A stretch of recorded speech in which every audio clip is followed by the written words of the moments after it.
नमस्कार, मैं आपके साथ अस्मिता दुबे। चलिए रुख करते हैं सुपरफास्ट खबरों की ओर। उत्तर प्रदेश चुनावों को लेकर कांग्रेस ने अपना यूथ मैनिफेस्टो जारी किया है। इस मौके पर कांग्रेस नेता राहुल गांधी और प्रियंका गांधी मौजूद रहे। दोनों ने ही मौजूदा बीजेपी सरकार पर जमकर हमला बोला। राहुल गांधी ने कहा कि देश और यूपी की समस्या हिंदुस्तान के हर युवा को मालूम है। राहुल गांधी ने कहा कि ये मैनिफेस्टो कांग्रेस की आवाज नहीं है, हमने यूपी के युवाओं से बात करके उनके विचार शामिल किए हैं। इस मौके पर प्रियंका गांधी ने कहा 20 लाख सरकारी नौकरियों में खाली पड़े पदों पर भर्ती करने के लिए एक जॉब कैलेंडर बनाया जाएगा, जिसमें परीक्षा की तारीख, रिजल्ट की तारीख और नियुक्ति की तारीख होगी। उल्लंघन होने पर कार्रवाई होगी। प्रियंका ने आगे बताया कि सिंगल विंडो स्कॉलरशिप पोर्टल बनाया जाएगा, जिसमें अति पिछड़ों को 1% के ब्याज पर 5 लाख तक का लोन दिया जाएगा। युवा फेस्टिवल, विश्व स्तरीय क्रिकेट एकेडमी और बाकी खेलों की एकेडमी खोली जाएंगी।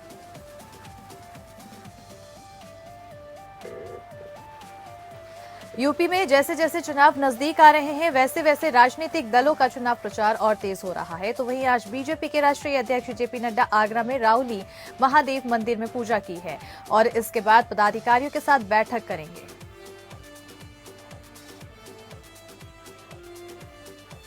गृह मंत्री अमित शाह कल कृष्ण जन्मभूमि मथुरा से उत्तर प्रदेश चुनाव अभियान की शुरुआत करेंगे, जिसके बाद वो 23 जनवरी को पश्चिम उत्तर प्रदेश के मेरठ में कई विधानसभाओं के पदाधिकारियों के साथ बैठक भी करेंगे। तो वहीं गृह मंत्री अमित शाह घर घर जाकर प्रचार अभियान भी कर सकते हैं। 22 जनवरी को मथुरा दिन के दूसरे प्रहर और 23 जनवरी को मेरठ दिन के पहले प्रहर में चुनाव अभियान के लिए रवाना होंगे। मेरठ से लौटकर शाम को दिल्ली आएंगे और उत्तर प्रदेश की कोर ग्रुप की बैठक लेंगे। गृह मंत्री अमित शाह इस दौरे के दौरान चुनाव आयोग के निर्देशों के अनुसार कोविड प्रोटोकॉल का पालन करते हुए बीजेपी की छोटी छोटी बैठकें लेंगे। ये बैठकें जिला संगठन और विधानसभा के प्रचार अभियान संभालने वाले पदाधिकारियों के साथ होगी। संगठन की बैठकें करने के अलावा तकनीक का अधिक से अधिक उपयोग करने प्रचार करने की योजना बनाई जाएगी। गृह मंत्री अमित शाह योजना के मुताबिक ब्रज क्षेत्र और पश्चिम क्षेत्र की कई विधानसभाओं में बैठकें लेकर कार्यकर्ताओं को जीत का मंत्र देंगे। उत्तर प्रदेश में विधानसभा चुनाव के पहले चरण की 58 सीटों के लिए आज नामांकन दाखिल करने की अंतिम तारीख है। आपको बता दें कि 205 उम्मीदवारों ने कई जिलों में नामांकन दाखिल किए हैं और अब तक कुल दावेदारों की संख्या बढ़कर 368 हो गई है। वहीं हालांकि नामांकन पत्रों की जांच और नाम वापसी के बाद ही हर सीट पर दावेदारों की अधिकृत संख्या सामने आ जाएगी। और आपको बता दें कि आज से ही दूसरे चरण में 55 सीटों के लिए नामांकन प्रक्रिया शुरू हो जाएगी। उत्तर प्रदेश विधानसभा चुनाव उस समय नाटकीय मोड़ पर आ गया जब समाजवादी पार्टी राष्ट्रीय लोकदल गठबंधन के उम्मीदवार अवतार सिंह भड़ाना ने सुबह चुनाव नहीं लड़ने का घोषणा की। हालांकि रात होते होते भड़ाना ने यू टर्न ले लिया और ऐलान कर दिया कि वो गौतम बुद्ध नगर के जिले की जेवर सीट से आगामी विधानसभा चुनाव लड़ेंगे। अवतार सिंह भड़ाना के वकील ने गुरुवार सुबह बयान जारी कर बताया कि अवतार सिंह भड़ाना को कोरोना हुआ है, वो चुनाव नहीं लड़ेंगे। सुबह चुनाव लड़ने का ऐलान करने के बाद देर शाम अवतार सिंह भड़ाना को दिल्ली लाया गया, जहां उनकी कोरोना जांच करवाई गई और रिपोर्ट नेगेटिव आई। इसके बाद अवतार सिंह भड़ाना के सुर बदल गए और यू टर्न लेते हुए उन्होंने कहा कि हमारे पूर्वजों का गौरवशाली इतिहास रहा है। चाहे कोई भी मैदान हो, समाज के लिए, उनके अधिकारों के लिए, गरीबों के लिए वीरता से जंग लड़ी है। कोरोना के शुरुआती लक्षण थे, लेकिन RT-PCR की रिपोर्ट में कोरोना नहीं है। अपनों के लिए चुनाव लड़ूंगा।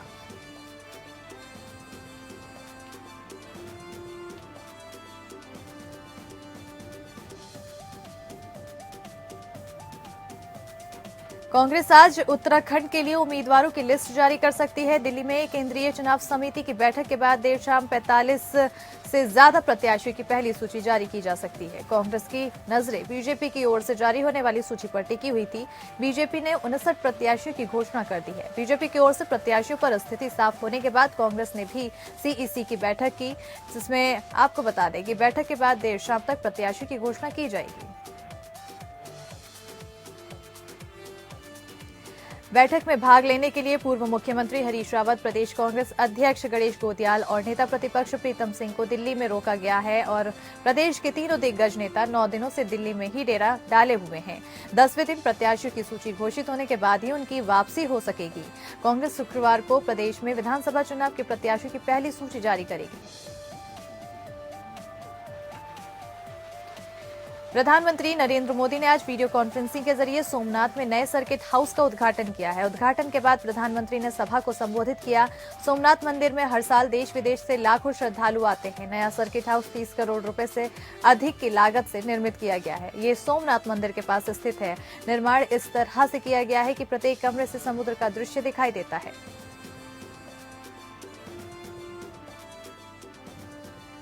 देश में जानलेवा कोरोना वायरस की तीसरी लहर के बीच प्रधानमंत्री नरेंद्र मोदी एक बार फिर दुनिया के सबसे लोकप्रिय नेता चुने गए हैं।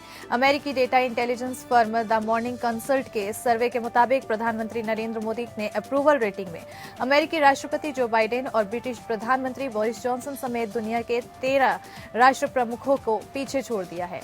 सर्वे में पीएम मोदी की अप्रूवल रेटिंग 71% है।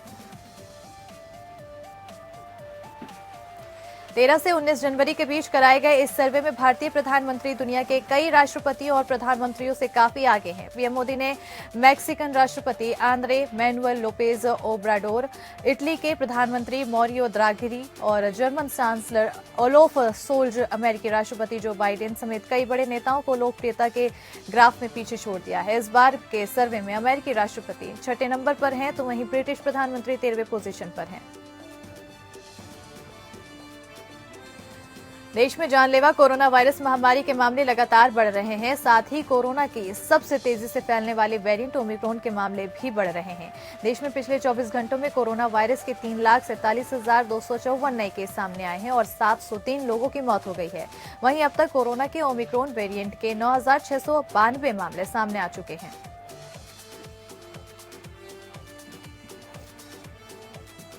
देश में दैनिक पॉजिटिविटी रेट अब 17.94% है। केंद्रीय स्वास्थ्य मंत्रालय की ओर से जारी किए गए आंकड़ों की माने तो देश में अब एक्टिव मामलों की संख्या बढ़कर 20,18,825 हो गई है। वहीं इस महामारी से जान गंवाने वालों की संख्या बढ़कर 4,88,396 हो गई है।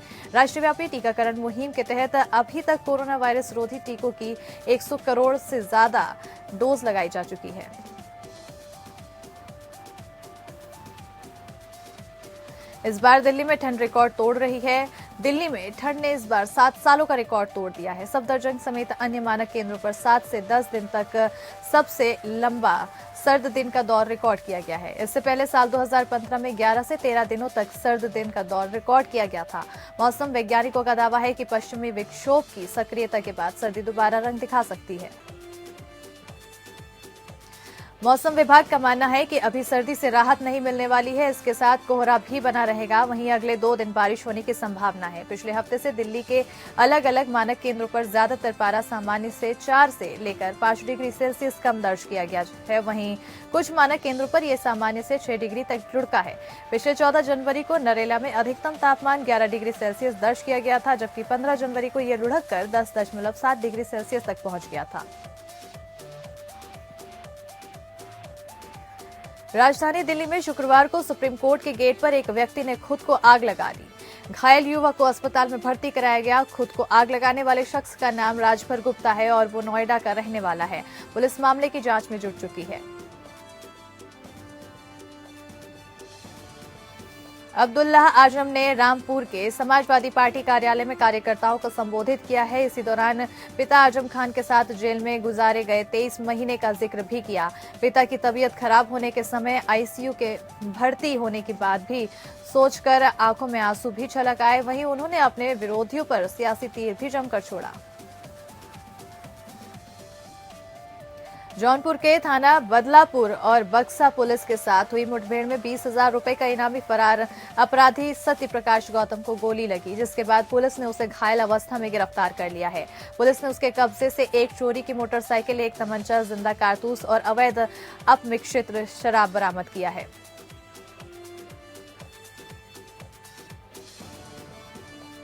आजम खान के शहर रामपुर से बीजेपी ने एक ऐसा उम्मीदवार को खड़ा किया है जिसने खुद आजम खान की नाक में दम करके रखा है।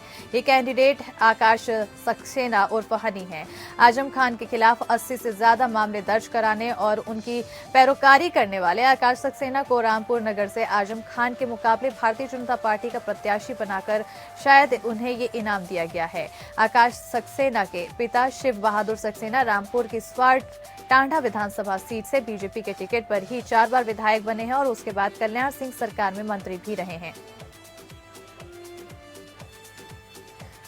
अमेठी में संदिग्ध परिस्थितियों में चली गोली 2 युवकों के पैर में जा घुसी। बताया जा रहा है कि पोस्टर फाड़ने को लेकर युवकों में विवाद हुआ था, जिसके चलते उन्होंने चलाई थी। गोली के शिकार हुए दोनों युवकों को सूचना पर पहुंची पुलिस ने एम्बुलेंस से सामुदायिक स्वास्थ्य केंद्र अमेठी भेजा है और मामले की जांच शुरू कर दी है।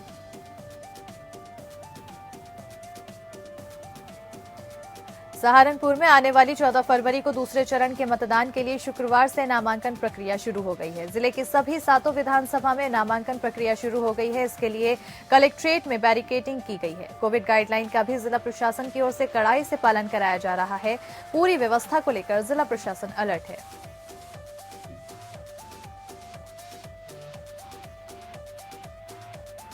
गोरखपुर जिले के दीवानी न्यायालय के कैंपस में बिहार के दिलशाद नामक युवक की हत्या कर दी गई है। युवक पॉस्को कोर्ट नंबर 4 में पेशी के लिए आया था। इसी दौरान हमलावर ने कोर्ट परिसर में युवक को गोली मार दी, जिससे युवक की मौत हो गई।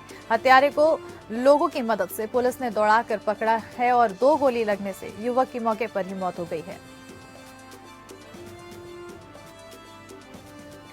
पेट्रोल पंप की लूट कांड में शामिल 3 शातिर अपराधी गिरफ्तार हो गए हैं। पुलिस मुठभेड़ में अपराधियों की हुई गिरफ्तारी, जिसमें अपराधियों के पास से 3 अवैध तमंचा, कारतूस, 2 मोटरसाइकिल भी बरामद किए गए। इसके साथ ही 1,95,000 रुपए अपराधियों के पास से बरामद हुए हैं। 14 जनवरी को पेट्रोल पंप के कर्मचारी ने लूट की कार्रवाई के लिए दर्ज करवाई थी रिपोर्ट।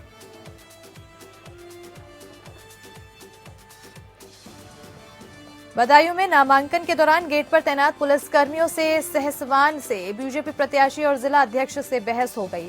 इससे नाराज सहसवान से बीजेपी प्रत्याशी डी.के. भारद्वाज ने नामांकन न कराने की धमकी दे दी और डी.के. भारद्वाज के प्रस्तावक को नामांकन के लिए गेट पर रोका गया, जिसके बाद प्रशासनिक अधिकारियों ने गेट पर पहुंचकर मामला शांत कराया। अमरोहा में सपा प्रत्याशी समरपाल सिंह ने उड़ाई आचार संहिता की धज्जियां। सैकड़ों लोगों के साथ लेकर सड़कों पर चुनाव प्रचार किया और कोरोना गाइडलाइन का भी उन्होंने पालन नहीं किया।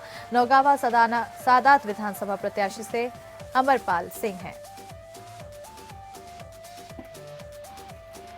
अंबेडकर नगर में चुनावी माहौल का खराब करने की कोशिश की गई है। यहां अराजक तत्वों ने डॉक्टर अंबेडकर की प्रतिमा को क्षतिग्रस्त कर दिया है। मूर्ति क्षतिग्रस्त होने पर स्थानीय लोगों समेत बसपा के और भीम आर्मी के कार्यकर्ताओं में भी आक्रोश है।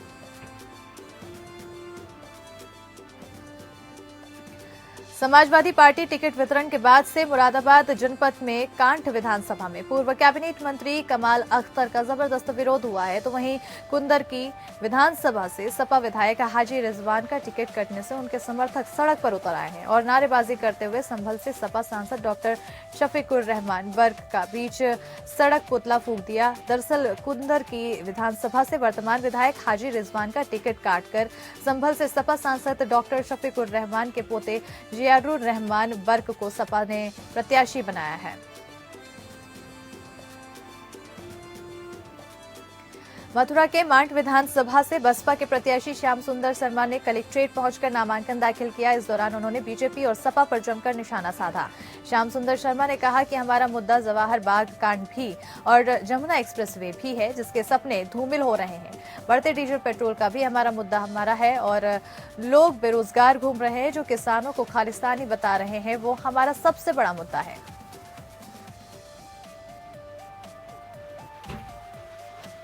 हाथरस के सिकंदरा राऊ क्षेत्र के गांवों में बीजेपी विधायक के टिकट की चर्चाओं के चलते विरोध शुरू हो गया है। ग्रामीणों ने बीजेपी के वर्तमान विधायक वीरेंद्र सिंह राणा के पुतले फूके हैं। ग्रामीणों का कहना है कि अगर बीजेपी उन्हें टिकट देती है तो वो उन्हें वोट नहीं देंगे। विरोधियों का कहना है कि मुख्यमंत्री योगी आदित्यनाथ से कोई बैर नहीं है, लेकिन वीरेंद्र सिंह राणा को टिकट नहीं मिलना चाहिए। कुशीनगर महोत्सव आयोजन समिति के सांस्कृतिक प्रकोष्ठ की सदस्य प्रिया रघुवंशी ने नया आयाम स्थापित किया है। कुशीनगर महोत्सव आयोजन समिति से जुड़ी प्रिया रघुवंशी एक निजी चैनल के टीवी रियलिटी शो में हिस्सा लेने पहुंची। उनकी इस उपलब्धि पर कुशीनगर महोत्सव आयोजन समिति ने खुशी जताई है और बधाई दी है।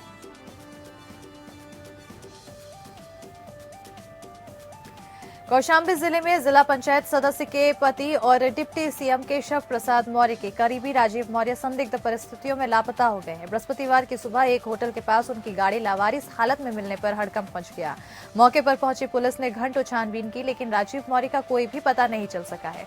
पुलिस पूरे मामले की जांच में जुट चुकी है।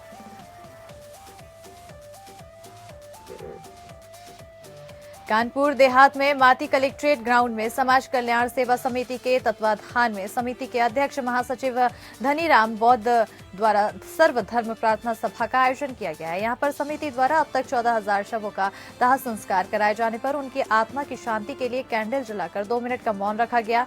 यहां पर आयोजक धनीराम बौद्ध द्वारा बताया गया है कि देश भर में फैली कोरोना महामारी से मृत हुए लगभग 32 लोगों को भी समिति द्वारा विधि विधत दाह संस्कार कराया गया है। हरदोई जिले के शाहबाद थाना अंतर्गत नगर के नर्मदा स्थल से करीमनगर मार्ग पर एक बाग में कार में जली अवस्था में 2 शव मिलने से सनसनी फैल गई है, जिसकी पहचान मृतक के छोटे भाई ने कार से की।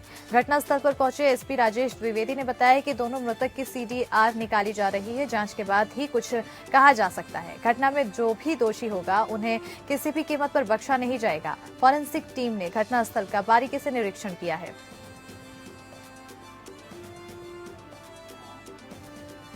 गोंडा जिले में कोरोना विस्फोट हुआ है। यहां 129 मरीजों में कोरोना संक्रमण की पुष्टि हुई है। अब तक 738 मरीज कोरोना संक्रमित हो चुके हैं, जिसके बाद एक्टिव मरीजों की संख्या 503 पहुंच गई है। इसमें कोरोना संक्रमित एक मरीज की मौत हो चुकी है। वहीं जिला के डीएम डीआईजी समेत 200 मरीजों को होम आइसोलेशन पूरा हो गया है। मेरठ से बुलंदशहर जा रही प्राइवेट बस गुलावटी कोतवाली क्षेत्र में अनियंत्रित होकर पलट गई। हादसे का कारण कोहरा बताया जा रहा है। घटना में करीब आधा दर्जन लोगों को गंभीर चोटें आई हैं। पुलिस ने मौके पर पहुंचकर घायलों को अस्पताल पहुंचा दिया है, जहां से प्राथमिक उपचार के बाद गंभीर घायलों को जिला अस्पताल रेफर कर दिया गया है। प्रत्यक्षदर्शियों के मुताबिक घने कोहरे से बस अनियंत्रित होकर डिवाइडर को बांधकर दूसरी तरफ जाकर पलट गई।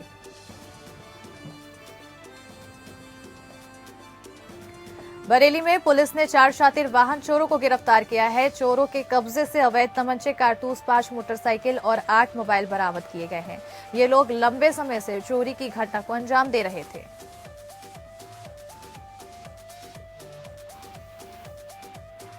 सहारनपुर जिले के चकावली गांव में लोगों ने नहीं लगवाई वैक्सीनेशन, तो प्रशासन ने गांव के मुख्य मार्गों पर बैरिकेडिंग लगा दी।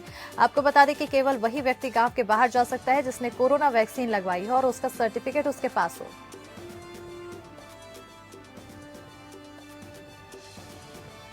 कानपुर देहात में एक शर्मसार करने वाली घटना सामने आई है। यहां पर एक युवक ने गांव के ही 10 साल की मासूम बच्ची को अपने हवस का शिकार बना लिया, जिसकी सूचना होते ही परिजनों में कोहराम मच गया है। तो वहीं सूचना पर पहुंची पुलिस ने मामला दर्ज कर आरोपी को गिरफ्तार कर पूरे मामले की जांच शुरू कर दी है।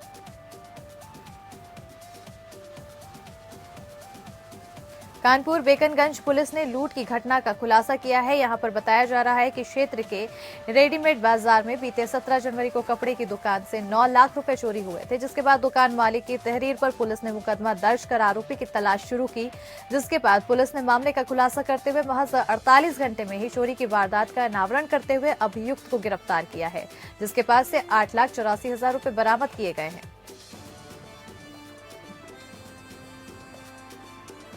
आजमगढ़ जौनपुर बॉर्डर पर 1.5 महीने पहले घर से दुकान जा रहे सर्राफा व्यापारी से डकैती के मामले में पुलिस ने जौनपुर निवासी एक बदमाश को गिरफ्तार किया है।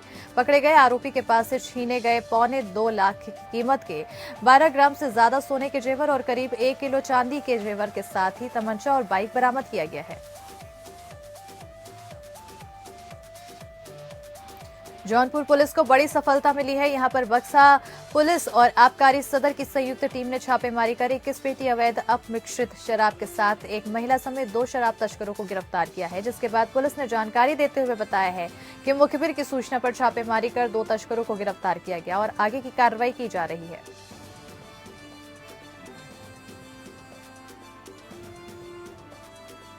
जौनपुर में 23 जनवरी को होने वाली यूपी टेट परीक्षा को लेकर जिलाधिकारी मनीष कुमार वर्मा की अध्यक्षता में कलेक्ट्रेट परिसर में बैठक आयोजित की गई।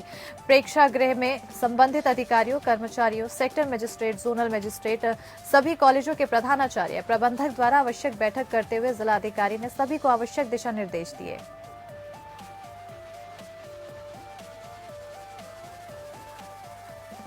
महाराष्ट्र में एक हफ्ते में स्कूल खुल सकते हैं। राज्य की शिक्षा मंत्री वर्षा गायकवाड़ ने बुधवार को राज्य में फिर से स्कूलों को खोलने के प्रस्ताव को मुख्यमंत्री उद्धव ठाकरे के पास भेज दिया है। वो जल्द ही इस पर निर्णय ले सकते हैं।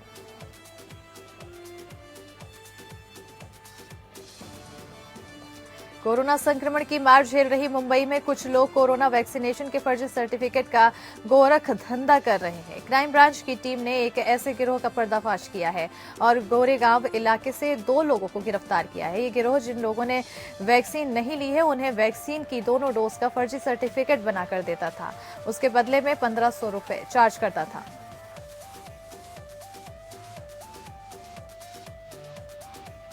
मुंबई क्राइम ब्रांच यूनिट ने एक ऐसे फर्जी सर्टिफिकेट देने वाले गैंग का भंडाफोड़ किया है जो फेल बच्चों या जिनको डिग्री की जरूरत होती है वो ऐप के जरिए इन आरोपियों से संपर्क करते हैं और लाखों का अमाउंट तय होने पर यूनिवर्सिटी का फर्जी सर्टिफिकेट दिया जाता है। यूनिवर्सिटी का फर्जी डिग्री देने वाले गैंग के 2 आरोपियों को पुलिस ने गिरफ्तार कर लिया है और आगे की कार्रवाई शुरू कर दी है। अंबाला शहर से एक बेहद शर्मनाक मामला सामने आया है जिसमें नगर निगम के कर्मचारियों को सफाई करते वक्त एक नवजात बच्ची का शव अंबाला के रामबाग रोड पर स्थित माता अंबिका मंदिर के पास नाले में मिला, जिसकी सूचना उन्होंने पुलिस को दी और पुलिस ने मौके पर पहुंचकर बच्ची को नाले से बाहर निकाला। पुलिस अब जितने भी आसपास के अस्पताल हैं उनमें जाकर इसकी जांच कर रही है ताकि बच्ची के अभिभावक का पता चल सके। और फिलहाल सुपरफास्ट खबरों में इतना ही। मुझे दीजिए इजाजत। नमस्कार।